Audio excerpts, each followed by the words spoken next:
안녕하세요. 커피앤톡입니다. 오늘도 와주셔서 감사드리고요. 바로 사연 읽어보겠습니다. 안녕하세요. 저는 30대 중반의 여성이고 얼마 전까지 아버지 회사에서 일을 했어요. 저에게는 가장 존경하는 사람이 딱 한 명 있어요. 그 사람은 바로 아버지인데요. 제 아버지는 생활용품을 만드는 기업의 총수로 평생 한 회사만 바라보며 일궈오셨죠. 구멍가게만큼이나 작았던 공간이 큰 회사가 되기까지 아버지는 힘들고 긴 시간을 묵묵히 걸어오셨어요. 창업 이후로 어려울 때나 기쁠 때나 항상 회사와 함께 하셨고 좋은 인재를 키우기 위해 많은 노력을 하셨죠. 그만큼 회사에 대한 애정이 깊은 분이라고 할 수 있어요. 그래서인지 저희 가족의 인생에서 아버지의 회사는 뗄래야 떼어놓을 수 없는 존재가 되었죠. 물론 아버지가 항상 회사에 나가 계시다 보니 어릴 적에는 외로워하기도 했었고 서운한 마음도 가지고 있었어요.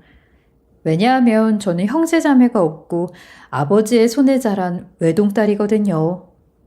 저희 친정엄마는 아버지와 결혼하기 전부터 만성 폐질환을 앓고 계셨고 결국 제가 2살이 되던 해에 먼저 세상을 떠나셨어요. 그래서인지 엄마가 돌아가신 후에는 아버지가 제 육아를 도맡아 하실 수밖에 없었죠. 하지만 한 기업의 총수이기에 회사 일도 멀리할 수가 없었던 아버지는 매일같이 저를 회사에 데리고 다니면서 키워주셨어요. 그만큼 아버지는 자식에 대한 사랑이 깊은 편이었죠.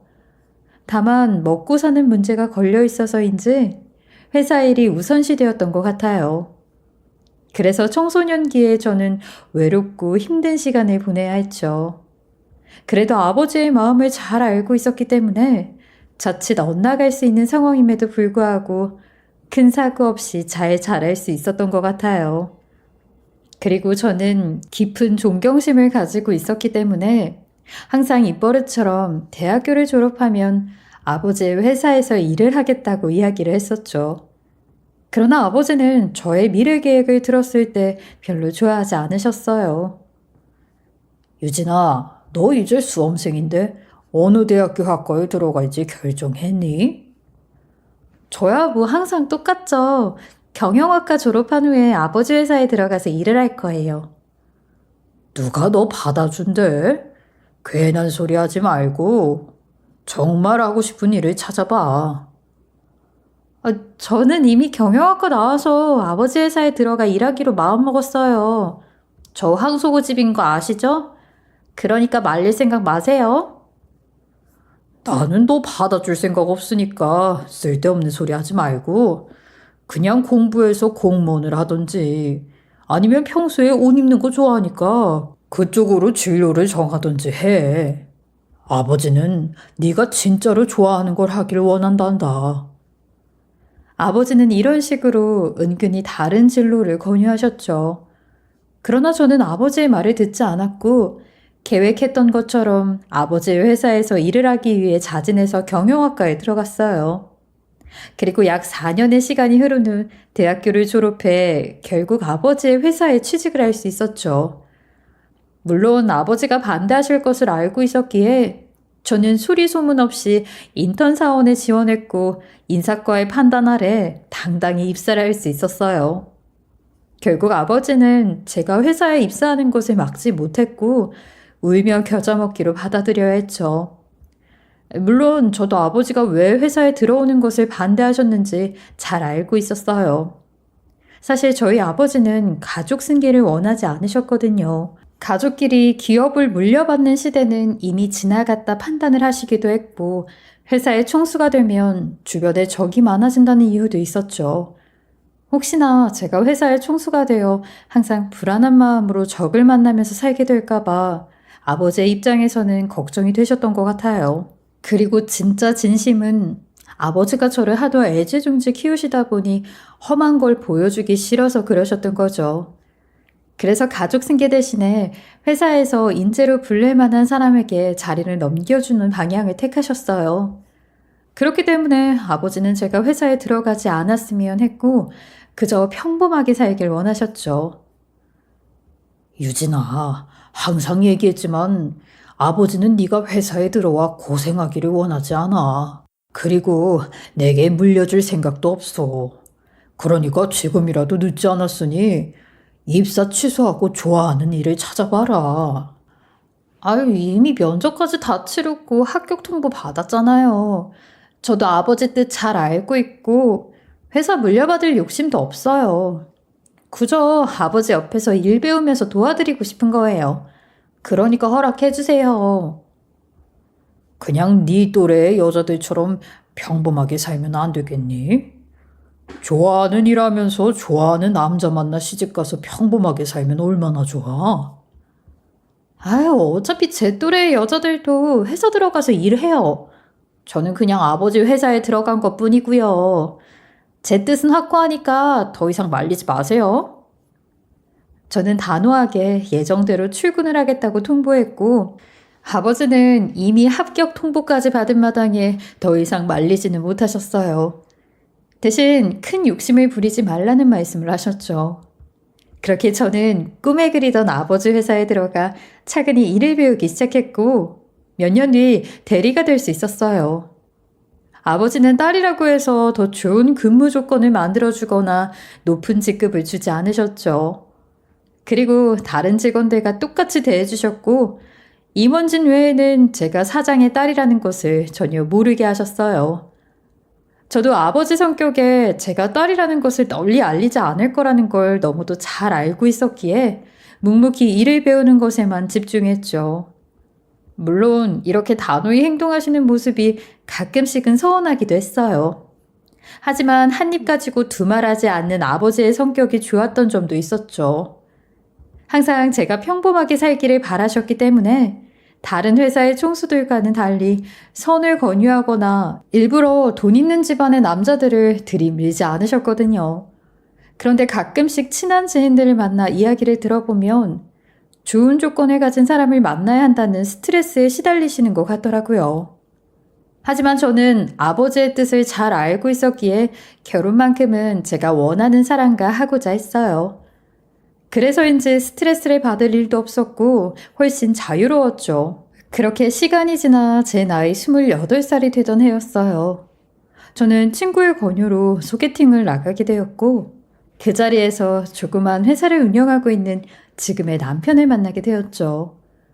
남편은 저와 성격이 비슷한 편이었고 말이 잘 통했어요.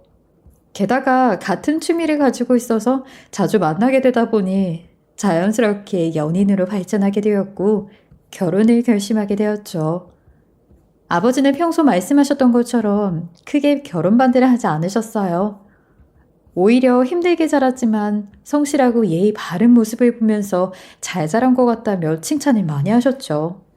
게다가 남편이 아버지에게 너무 잘해서 그런지 요즘 시대에 보기 힘든 청년이라며 너무 좋아하셨어요. 덕분에 저희 두 사람은 어려움 없이 바로 결혼을 할 수 있었죠. 그런데 한 번은 이런 일이 있었어요. 아버지가 한동안 회사 일이 많아서 무리를 했던 적이 있었죠. 그래서인지 거의 한 달 동안 병원을 왔다 갔다 했을 정도로 몸이 정말 안 좋았어요. 저도 걱정이 되어 아버지께 보약이라도 하나 지어드려야 하나 생각하고 있었죠. 그런데 남편이 아버지의 몸이 안 좋으시다는 이야기를 듣고 나서 뜬금없이 친정에 가자고 하더군요. 처음에는 친정에 왜 가자고 하는 건가 싶었죠. 그러나 저도 아버지가 걱정되는 마음에 군말 없이 따라 나섰어요. 남편은 친정으로 이동하는 길에 마트에도 들리고 약국에도 들러 이것저것 구매를 했어요. 그리고 난 후 친정에 들어가자마자 부엌에서 이것저것 만들었어요. 갑작스러운 상황에 아버지는 많이 놀랐는지 눈이 휘둥그레졌죠. 갑자기 찾아와서 이게 다 무슨 일이야? 자네 뭘 그렇게 많이 사왔나? 유진이가 장인어른 회사 일로 무리하셔서 몸이 안 좋으신 것 같다고 하길래 보양 음식 만들어 드리려고요. 그래서 낙지랑 전복이랑 닭이랑 사온 거예요. 아니 니들이나 해먹지 몰라까지 챙겨. 요리 재료들은 보양식 만드는 거니 그렇다 쳐도 건강식품에 영양제까지? 이 서방 너무 무리하는 거 아니야? 아이, 무리라니요. 장인어른 몸이 안 좋으시다는데 사위인 제가 챙겨야지요. 잠깐 앉아 계세요. 금방 요리해서 드릴게요. 남편은 비싼 해산물부터 면역력에 좋다는 건강식품과 영양제까지 꼼꼼하게 챙겼어요. 그 모습을 보면서 아버지는 저희 부부나 잘 챙겨 먹으려고 하셨지만 챙겨주니 내심 좋으신 듯 보였죠. 그날뿐만 아니라 남편은 항상 일주일에 한 번씩은 친정에 방문해서 아버지와 이야기도 하고 직접 요리를 해드렸어요. 혼자 계시면 적적하다는 게 이유였죠. 그래서인지 엄마가 돌아가신 후 활짝 웃을 일이 없던 아버지는 표정이 훨씬 밝아지셨어요. 저도 아버지가 좋아하시는 모습을 보면서 남편을 정말 잘 만났구나 싶어 기분이 좋았죠. 게다가 세심한 남편은 직접 나서서 집안의 대소사를 챙겼어요. 그래서인지 친척분들도 그런 남편을 정말 예뻐라 했어요. 그래서 항상 아버지는 사위 하나는 잘 얻었다며 어깨가 올라간다고 말씀하셨죠. 그리고 저에게 있어서 가장 잘한 일이 바로 남편을 만난 거라고 할 수 있었어요. 왜냐하면 결혼 전부터 제 손에 물 한 방울 안 묻히겠다고 말버릇처럼 이야기를 해왔고 그 약속을 진짜 지켰거든요. 사실 저는 별 생각 없이 내뱉은 말이라고 생각했는데 막상 결혼을 해보니까 남편은 정말로 집안일을 본인이 더 많이 하려 노력하더군요. 덕분에 저는 주변 사람들에게 사랑을 많이 받고 산다면서 부러움을 살 수 있었어요. 다만 문제가 있다면 남편이 운영하는 회사의 상황이 그리 좋지 않은 편이었다는 거예요. 수익은 거의 바닥이었고 제 월급만으로는 먹고 사는 게 쉽지 않았죠. 그래서 저희 부부는 죄송하게도 아버지의 도움을 받으며 먹고 살 수밖에 없었어요. 아무래도 남편은 이런 부분에서 약간의 죄책감을 가지고 있었던 것 같았죠. 그래서 이제 아버지와 술 한잔 하게 될 때면 항상 이런 말을 꺼냈어요. 장인어른, 유진이 조건이면 더 좋은 남자를 만날 수 있었을 텐데 별 볼 일 없는 제가 데려가서 죄송합니다. 아이, 자네 그게 무슨 말인가? 나는 한 번도 자네한테 내 딸을 준 것을 후회한 적 없어. 그리고 이서방이 왜 별 볼 일 없는 남자야? 자수성가 한번 해보겠다고 호기롭게 회사는 차려놓았는데 수익은 바닥이고 매달 장인어른한테 신세를 지고 있지 않습니까? 게다가 유진이는 좋은 학교 나와 안정적으로 월급을 받고 있으니 전 별 볼 일 없는 남자죠. 그게 뭐가 중요하나? 이 세상에 100% 완벽한 사람은 없어.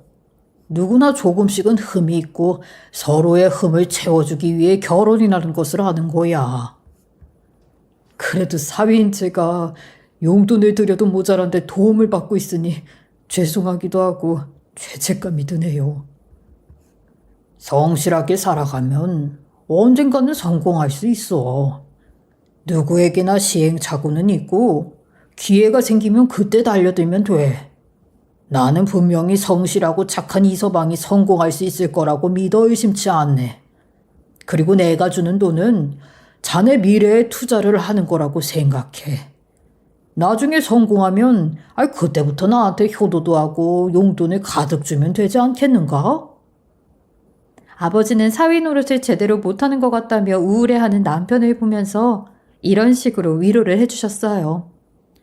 그래서인지 남편은 아버지에게 꼭 보답을 해야 한다면서 결혼 전보다 더 열심히 회사 일에 매진했죠. 물론 아버지 말대로 기회를 보는 건 쉽지 않아 보였어요. 그러나 남편은 절대 포기하지 않을 거라고 하더군요. 그렇게 약 2년이라는 시간이 흐르게 되었어요. 신은 가장 행복할 때 시련을 가져다 준다고 하더니 그 말이 정말인 듯 보였어요. 결혼 후 행복했던 시간도 잠시 아버지가 운영하시는 회사에 갑자기 큰 문제가 생기게 되었죠. 시국이 좋지 않아서 한동안 제품 판매량이 저조했고 그 핑계로 투자자들이 하나둘씩 빠져나가게 되었거든요. 덕분에 회사 운영비가 많이 모자랐고 엎친 데 덮친 격으로 이런 상황에서 약속 어음까지 지급하지 못하게 되었죠. 그래서 이제 아버지 앞으로 빚이 잔뜩 생겼고 순식간에 회사는 아수라장이 되었어요. 게다가 저까지 자궁암 판정을 받는 등 최악의 상황이 이어지게 되었죠. 결국 아버지가 가족같이 생각하던 직원들은 월급을 제대로 받지 못한 채 나가야 했어요. 이래저래 상황이 좋지 않았지만 저와 아버지는 무너져가는 회사를 어떻게든 살려보려고 아등바등댔죠. 아버지는 일이 터진 후 집에도 들어가지도 못하고 회사에 붙어 계셨어요. 그러면서 가족같이 생각하는 직원들 월급도 못 주고 내보내니까 큰 죄를 지은 것 같다면서 죄책감에 매일같이 눈물을 흘리셨죠. 그 모습을 보면서 저는 처음으로 신이 원망스러웠어요. 할 수만 있다면 어떻게 열심히 살아온 한 사람에게 이런 큰 시련을 연달아 주실 수 있는 것인지 따지고 싶더군요. 그러나 최악의 일은 이게 끝이 아니었어요. 회사에 일이 터진 후 얼마 안 돼 총수인 아버지가 갑자기 쓰러지셨고 빚더미를 남긴 채 돌아가셨거든요. 아버지가 돌아가시자마자 빚쟁이들은 곧장 저에게 찾아왔고 돈을 내놓으라고 하기 시작했어요. 네가 김초롱이 사장 딸 맞지? 긴 말 할 것도 없고 네 아버지 저 세상 가고 없으니까 빚은 네가 갚아. 아니, 장례식장까지 찾아오셔서 이러시면 어떻게 해요? 지금 네 아버지 장례식이 중요하니? 돈도 못 갖고 있는 주제에 뭐가 잘났다고 장례식까지 해? 잔말 말고 빨리 내 돈 갚아. 알겠어요. 아버지가 진 빚은 제가 어떻게든 갚을 테니까 장례식장에서 그러지 마시고 오늘은 돌아가 주세요. 너 약속한 거다. 네 아버지 빚 네가 꼭 갚아. 만약 도망가기라도 하면 알지? 우리 지구 끝까지라도 쫓아가서 받아낼 거니까 애초에 그런 생각은 하지 않는 게 좋을 거야. 빚쟁이들은 한참 동안 난리를 치다가 장례식을 나갔어요. 도와주는 사람도 없고 이 일을 어떻게 해야 할지 막막하더군요. 게다가 빚 액수가 워낙 크다 보니 한숨부터 나왔죠. 머리가 복잡해 힘들어하는 제 옆에서 남편은 일단 뒷일은 미뤄두고 아버지부터 잘 보내드리자고 했어요. 저도 그게 맞는 것 같아서 남편과 함께 끝까지 남아 장례식장을 지켰죠. 어느덧 3일이 지나 장례식은 끝이 났고 저희 부부는 아버지를 좋은 곳에 모신 후 다시 집으로 돌아갔어요.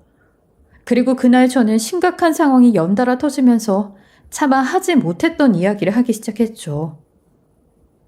여보, 나 당신한테 할 말이 있는데. 할 말이 뭔데?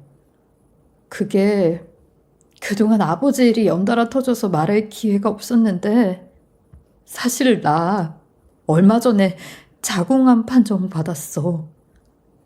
뭐? 자궁암? 갑자기 그런 게 왜 생겨?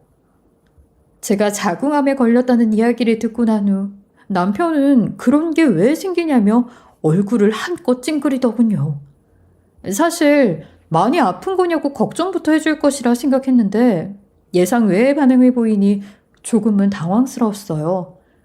혹시나 남편이 제가 세상을 떠날 거라고 오해를 해서 그런 건가 싶어 차근히 상황을 이야기해 주었죠. 너무 걱정 안 해도 돼. 자궁암 판정을 받기는 했지만 일찍 발견되어서 전이도 없고 수술하면 괜찮대. 왜 하필 지금 그런 게 생기냐고 골치 아프게 해. 남편은 치료를 할 수 있고 말고 중요한 게 아닌 듯 보였어요. 그냥 돈도 없는데 자궁암 수술까지 받아야 한다고 하니 그게 싫었던 것 같았죠. 모든 이야기를 듣게 된 남편은 걱정하는 말 한마디 없이 골치가 아프다며 알아서 치료 잘 받으라면서 밖으로 나가버렸어요. 안 그래도 아버지 일에 자궁암까지 머리가 아픈데 남편까지 말을 저런 식으로 하니까 괜히 서러워서 눈물이 쏟아졌죠. 그렇게 주저앉아 한참 동안 울었어요. 내 곁에 남은 사람은 이제 남편뿐인데 남편이 생각지도 못한 반응을 보이니 정말 이 세상에 나 혼자가 된 것 같아 무섭기도 했죠.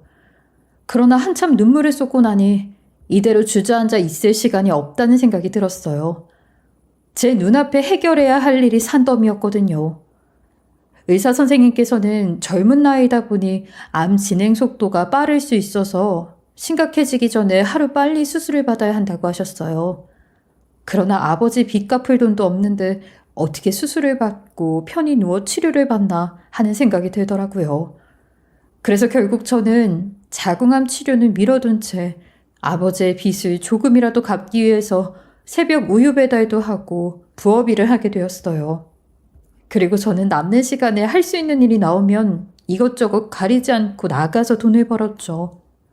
그러나 찔끔찔끔 일을 해서는 아버지 빚을 갚는 게 쉽지는 않았어요. 빚쟁이들은 매일같이 전화해서 빨리 돈을 보내라고 성화였고 되는 대로 아끼고 모아 조금이라도 보내면 그들은 이거 가지고 누구 코에 붙이냐고 전체 금액을 가져오라고 했어요. 아무리 조금만 기다려달라고 꼭 갚는다고 해도 빚쟁이들은 들을 생각조차 하지 않았고 이대로는 안 되겠다 싶었던 저는 결국 여기저기 돈을 빌리러 다녀야 했죠. 그렇게 혼자 아등바등 되다 보니 하루하루 사는 게 숨이 막힐 지경이었어요. 빚도 빚이었지만 큰 문제는 따로 있었죠. 자궁암 이야기를 듣고 난 후부터 남편이 집에 잘 들어오지 않았다는 거예요.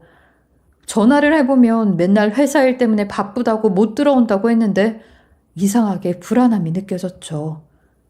회사 수익이 많은 상태라면 모를까 거의 바닥인데 일이 많을 리가 없었거든요. 게다가 살면서 한 번도 집에 안 들어온 적이 없었던 사람이 어떻게 아버지 돌아가시고 자궁암에 걸렸다는 것을 알게 되자 이런 행동을 해요. 그리고 나중엔 괜히 제가 죄인이 된 것 같았죠. 불안한 마음에 남편에게 빨리 들어오라고 재촉을 하고 싶었어요. 그러나 남편도 갑작스러운 상황에 속이 꽉 막혀 답답할 테니 잠시 혼자 있을 시간이 필요하겠지 생각하고 넘어갔죠. 그렇게 남편이 안 들어온 지 약 일주일이 지나갈 때쯤이었어요. 남편은 웬일로 오전에 집에 들어왔고 평소와 같이 다정한 말투로 말을 걸어왔죠. 여보, 그동안 혼자서 많이 힘들었지? 미안해. 나도 일이 연달아 터지다 보니 답답해서 그랬어. 아니야. 당신도 당황해서 그랬다는 거 나도 알아. 이래저래 답답한 게 많은데 우리 며칠 지방에서 바람 좀 쐬고 오는 게 어때? 아무래도 남편은 며칠 집에 안 들어오기는 했어도 생각 정리를 다 한 듯 보였어요. 다시 예전으로 돌아오니 그나마 다행이라는 생각이 들었죠. 게다가 바람 좀 쐬고 오자고 먼저 제안을 해주니까 저는 기분이 너무 좋았어요. 그래서 어디로 가는지는 모르지만 일단 남편을 따라 나섰죠. 그렇게 저는 남편 차를 타고 한참을 이동했어요. 하지만 점심때쯤 집에서 나왔는데 하루 종일 차만 타고 이동하니까 지루함이 느껴지더군요. 대체 언제 도착하나 싶었는데 해가 지고 있을 때쯤 남편이 어느 야산 앞에 차를 세웠어요. 여보, 도착했어. 내려서 올라가면 돼. 우리 펜션 가는 거 아니었어? 여보, 여기는 산인데 나 산 타기에는 좀 힘들어. 저녁은 먹어야 하잖아. 저 산 위에 내가 잘 아는 음식점이 있어. 올라가서 밥이나 먹고 가자. 인적 드문 산 같은데 이런 곳에 음식점이 있다고? 응, 내가 잘 아는 맛집 하나 있으니까 걱정 말고 따라와. 저는 야산으로 보이는 곳에 음식점이 있다고 하니까 수상하게 느껴졌어요. 그러나 평소 남편이 거짓말을 하는 사람은 아니었기에 결국 힘든 몸을 이끌고 야산에 올라가게 되었죠.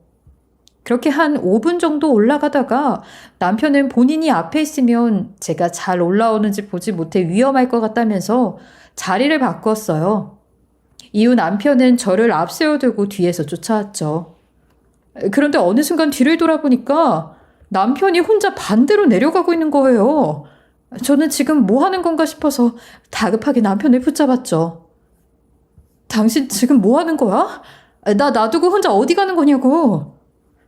아이씨, 썩은 동아줄은 아예 싹을 잘라버려야지.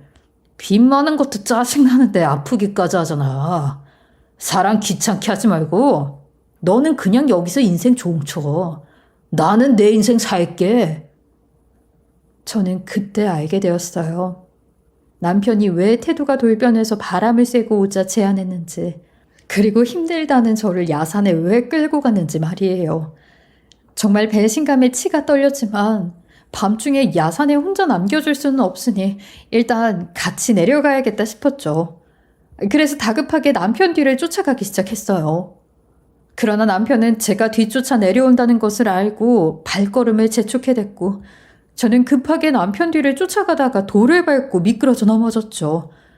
남편도 앞에서 넘어지는 소리를 들었는지 뒤를 돌아보았지만 도와줄 생각은 하지 않고 그냥 내려가 버렸어요. 물론 저도 어떻게든 남편과 같이 내려가야겠다 싶어 잠깐 기다리라며 소리도 질러보고 억지로 일어서서 따라가 보려고 해보았는데 다리를 삐끗해서 그런지 도저히 몸을 일으킬 수 없었죠. 결국 남편은 제가 일어서려고 용을 쓰는 사이에 쏜살같이 먼저 내려가 버렸어요.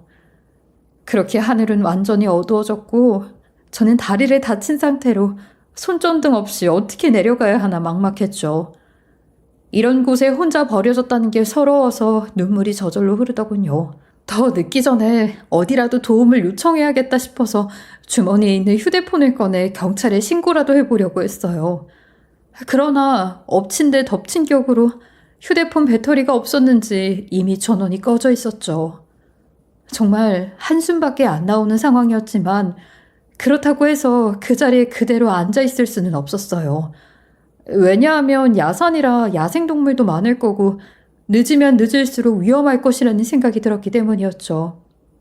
그래서 아픈 다리를 부여잡고 엉엉 울며 억지로 무거운 발걸음을 옮겼어요.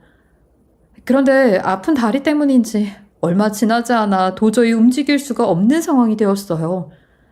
정말 너무 아파서 신음소리가 절로 나왔죠. 그런데 그때 누군가 제가 있는 쪽으로 손전등을 비추는 거예요. 그 밤에 누군가 나타났다는 것도 무서웠지만 그것보다도 이곳에 혼자 남게 되는 게 더 무서워. 누군지는 몰라도 그 사람이 저를 도와줄 수 있는 유일한 사람이구나 싶어 다급하게 소리를 고래고래 지르기 시작했죠. 거기 누구 있어요? 네, 여기 사람 있어요. 지금 다리를 다쳐서 움직일 수가 없는 상황이에요. 좀 도와주세요. 그 사람은 다급한 목소리를 들었는지 제 옆으로 다가왔어요. 그리고는 곧장 저를 부축하여 야산 중간에 있는 쉼터로 데리고 갔죠. 야산이었지만 조상 대대로 내려오는 주인이 있는 산이었고 그 사람은 산 주인의 아들이라고 했어요. 그리고 그날 그 사람은 야간 산행 중이었다고 했죠. 다행인지 불행인지 남편은 주인이 있는 산에 저를 버렸던 것이었어요.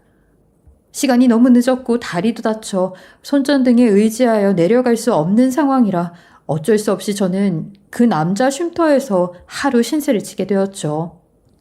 그리고 다음날 해가 뜨자마자 그 남자의 도움을 받아 무사히 병원에 갈 수 있었어요.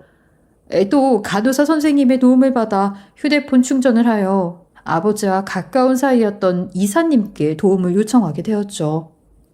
다행히 이사님은 소식을 듣고 바로 달려와 저를 도와주셨어요. 유진아, 이게 어떻게 된 일이니? 야산에서 다리를 다쳤다니? 그게요, 이사님. 남편이 저를 야산에 버리고 갔어요. 뭐라고? 너는 그런 일을 당하고도 가만히 누워있으면 어쩌니? 당장 경찰에 신고해야지. 이사님, 경찰에는 제가 나중에 알아서 신고할게요. 일단 오늘은 그냥 푹 쉬고 싶어요. 이사님은 남편이 야산에 저를 버린 것을 알게 된 후 노발대발하면서 경찰에 신고하자고 하셨죠. 그러나 저는 나중에 알아서 하겠다고 했어요. 그랬더니 이사님은 알겠다고 하시면서 병원비도 대신 내주시고 당분간 지낼 곳도 마련해 주셨죠. 그리고 이사님은 생전에 아버지가 타고 다니시던 차가 경매로 넘어가게 되면서 챙겨놓았다며 블랙박스에 꽂혀있던 SD카드를 건네주셨어요. 처음에는 혹시 아버지 얼굴이라도 찍혀있을까 해서 영상을 확인하게 되었죠.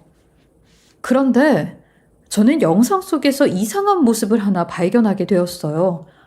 아버지가 마당에 있는 큰 나무 밑에 무언가를 묻고 있는 모습이 찍혀 있었거든요. 사실 저희 아버지는 차고를 이용하게 되면 출근할 때 시간이 많이 걸린다며 눈이나 비가 오지 않으면 항상 친정집 마당에 차를 세워두셨어요. 그래서인지 아버지가 무언가 묻고 있는 모습이 블랙박스에 찍혀 있었던 듯 싶었죠. 저는 아버지가 숨긴 게 뭔지는 모르겠지만 한번 확인을 해봐야겠다 싶어서 급히 친정으로 달려가게 되었어요. 다행히 집이 경매로 넘어가기 전이라서 집에 잠시 들어갈 수 있었죠. 저는 들어가자마자 곧장 창고에서 삽을 가지고 나와 영상 속 나무 밑을 파보았어요. 그랬더니 큰 봉지가 하나 나오더군요. 그리고 봉지를 열어보았더니 안에는 녹음기 하나랑 이상한 사진들이 나왔어요.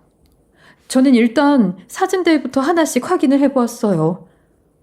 그런데 어떤 여자와 남편이 연인처럼 다정해 보이는 모습으로 찍혀 있었죠. 이뿐만 아니라 두 사람이 함께 회사 투자자들을 만나고 다닌 모습도 있었어요. 저는 그 사진들을 보고 크게 충격을 받을 수밖에 없었죠. 그런데 더 큰 충격은 따로 있었어요. 녹음기를 켜서 내용을 들어보았더니 아버지는 이미 그 사실을 알고 있었던 듯 싶었죠. 남편을 따로 만나서 이 문제에 대해 대화를 하셨더라고요. 내가 그동안 너한테 어떻게 했는데 감히 나를 배신해? 장인어른, 배신이라니요. 회사를 살리기 위해서 제가 할 수 있는 일을 한 거예요. 그럼 편법을 쓴다고 망하기 일보 직전인 네 회사가 살아날 수 있을 것 같아? 이 문제는 내가 조용히 덮을 테니 당장 그 여자랑 헤어지고 투자자들 제자리에 돌려놔라. 아니요. 제가 왜 그래야 하나요? 장인어른이 항상 기회가 생기면 달려들라고 하셨잖아요.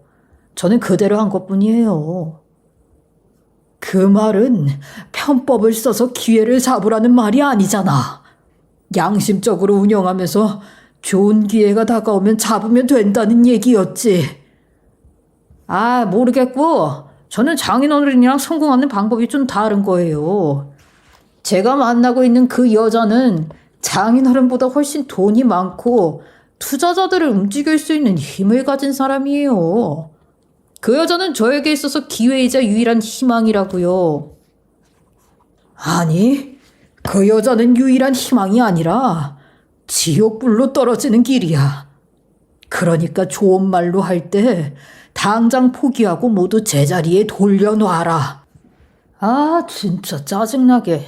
장인어른이 뭔데 이래라 저래라 하시는 거예요. 그 여자 이용해서 회사 성장 좀 이루어 보겠다는데 왜 방해를 하시냐고요.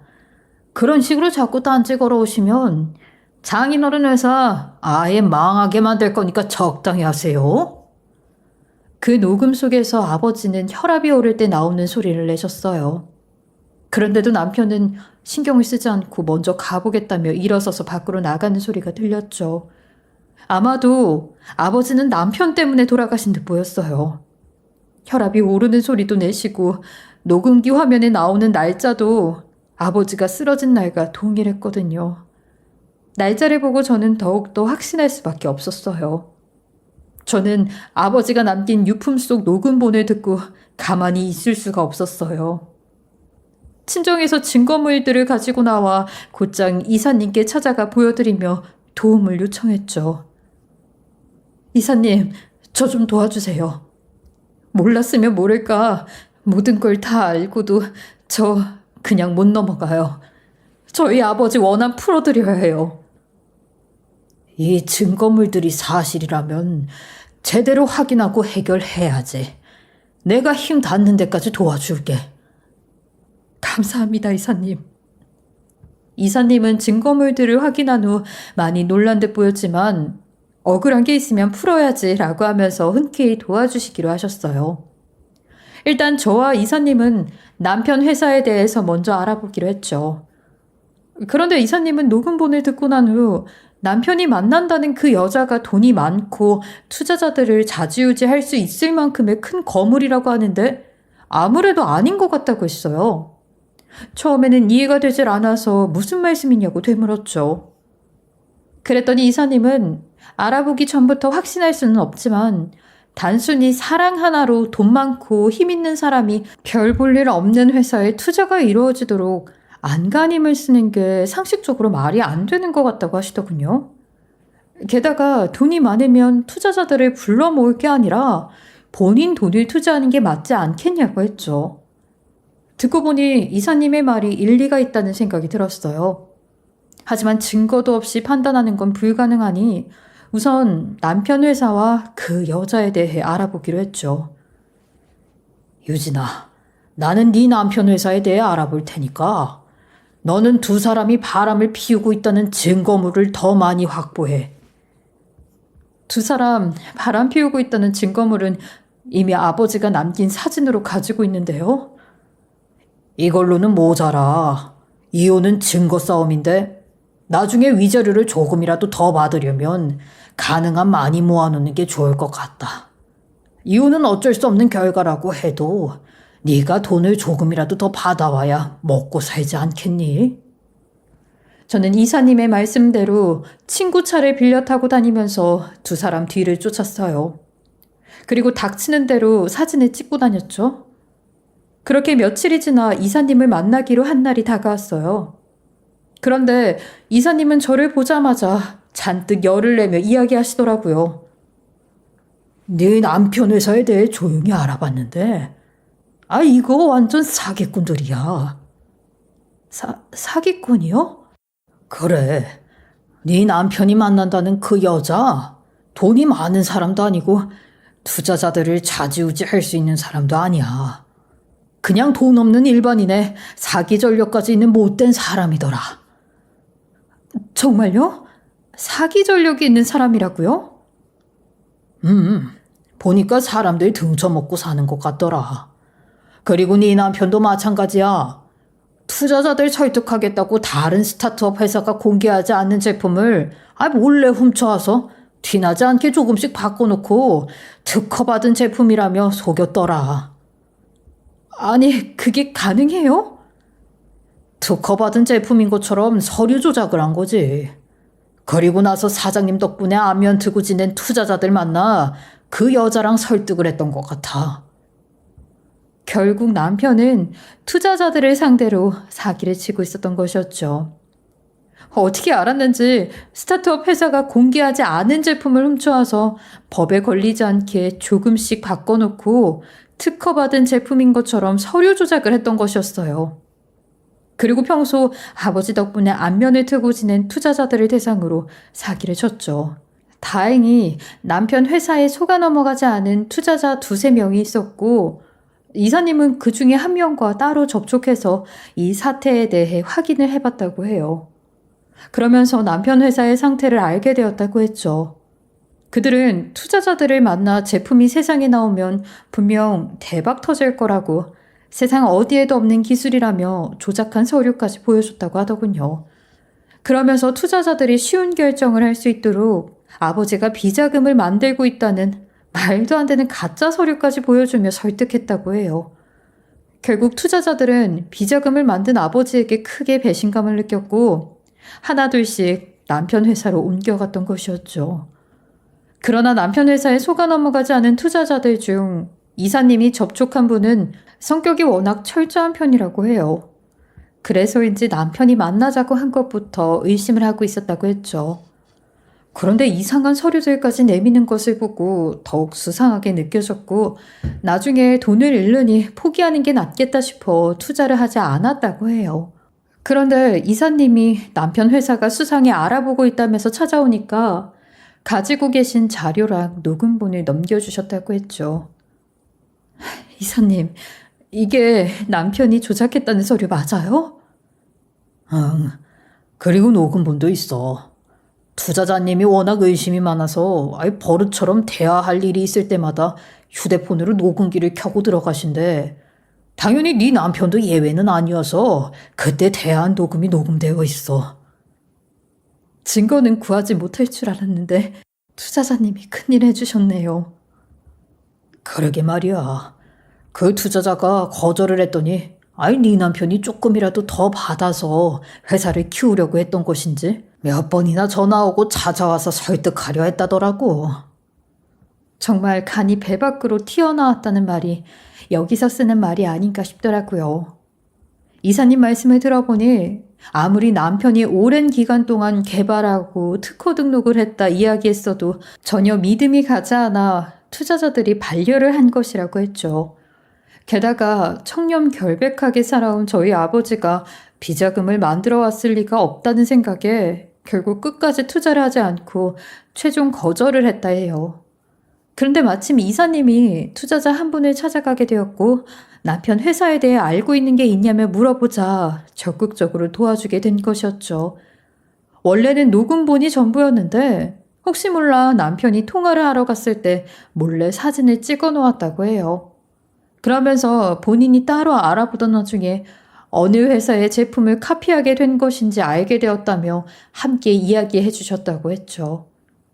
이사님은 그걸 저에게 가지고 오셨고 저는 자료들과 녹음본을 확인해 본 후 기만 행위가 확실해 보여 곧장 남편 회사에 투자한 투자자들에게 알리고 사기죄로 고소를 하게 되었어요. 그리고 남편이 카피한 제품을 만든 스타트업 회사에도 대표를 만나 그 사실을 알렸죠. 그러나 처음에 투자자들은 저와 이사님의 말을 안 믿는 분위기였어요. 아무래도 남편이 조작한 비자금 내역 서류를 과도하게 믿는 듯 보였죠. 투자자님들께서는 믿고 싶지 않겠지만 남편이 만든 그 서류들은 모두 조작된 거예요. 물론 제품도 다른 스타트업에서 훔쳐온 거고 특허도 받은 적 없습니다. 그걸 우리가 어떻게 믿어요? 따님께서 가지고 온 녹음본이나 서류들은 추측일 뿐이잖아요. 저희 아버지 항상 청렴결백하게 회사 운영하셨던 거 잘 알고 계시잖아요. 그리고 무엇보다 남편이 함께 다니고 있는 그 여자 사기 전력도 있습니다. 그 사람들 확실하게 사기꾼이에요. 장담합니다. 그러니까 그걸 우리가 어떻게 믿냐고요? 이 대표가 남의 것 훔쳐왔다는 증거 있어요? 투자자들이 도무지 제 말을 믿지 않으니 정말 답답했어요. 그런데 이사님이 금방 해결될 거니까 조금만 차분히 기다려보라고 하더라고요. 대체 무슨 말씀인가 했는데 알고 보니 이사님이 이런 일이 생길까봐 스타트업 회사의 대표를 부르신 듯 보였죠.